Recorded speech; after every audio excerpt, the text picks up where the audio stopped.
Les aigles se rassemblent. Lettre du 12 décembre 2020 de Frère Joseph Branham aux aigles du monde entier qui se rassemblent autour de la voie du 7e ange. Chère Madame Jésus, félicitations. Comme nous sommes excités d'avoir été choisis pour être appelés la précieuse épouse de Jésus-Christ.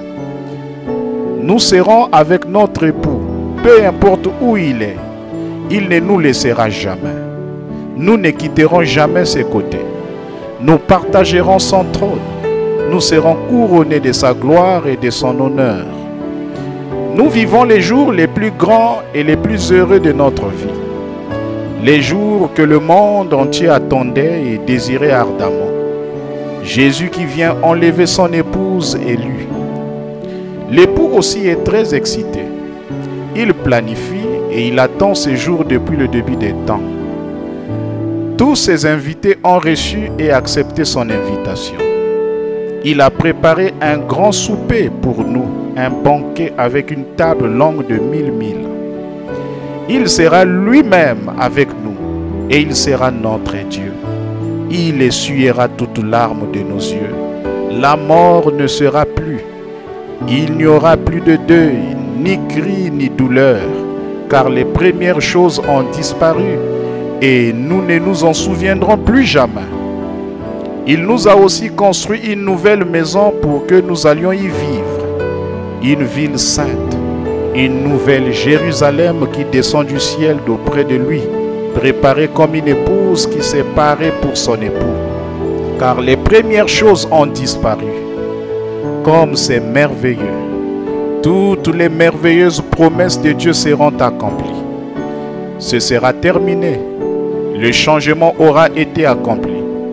L'agneau et son épouse définitivement installés dans toute la perfection de Dieu. Et quel nom prend une femme quand elle épouse un homme? Elle prend son nom à lui. Ce sera son nom à lui qui nous sera donné. Oh, c'est du miel sur le rocher pour nous. Et nous le léchons, alors que nous écoutons chaque jour ces lettres d'amour. Nous continuons à polir chaque pépitre que nous entendons. Il nous dit que nous avons reçu une révélation de sa divinité suprême. Ce n'est pas une deuxième personne d'une trinité, mais Dieu lui-même fait chair habitant parmi nous. Je suis la porte, je suis le chemin, je suis la vérité, je suis la lumière. Je suis l'alpha et l'oméga. Je suis le premier et le dernier. Je suis le Père, je suis le Fils, je suis le Saint-Esprit. Je suis la présence vivante pour l'éternité.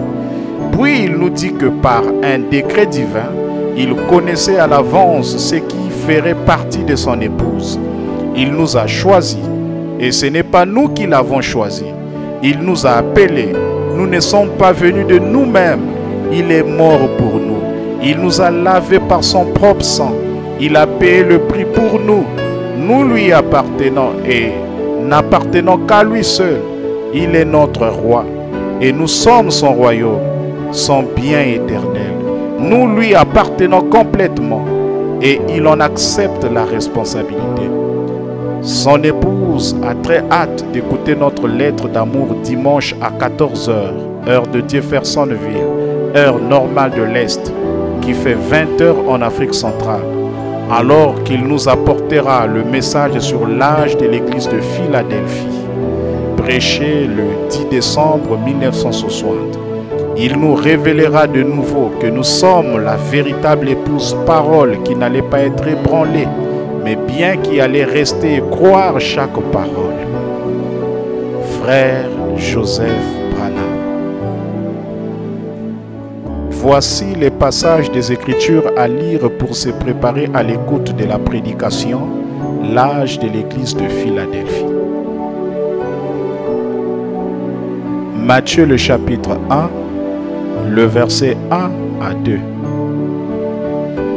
Matthieu le chapitre 1, le verset 17 à 23. Matthieu le chapitre 16, le verset 13 à 18. Jean le chapitre 5, le verset 19. Jean le chapitre 10, le verset 5. Jean le chapitre 10, le verset 7. Jean le chapitre 10, le verset 27. Actes le chapitre 15, le verset 13 à 14. Romains le chapitre 2, le verset 29. Éphésiens le chapitre 2, le verset 19 à 20. Apocalypse le chapitre 2, le verset 13. Apocalypse le chapitre 2, le verset 17. Apocalypse le chapitre 3, le verset 7 à 12. Apocalypse le chapitre 3, le verset 15.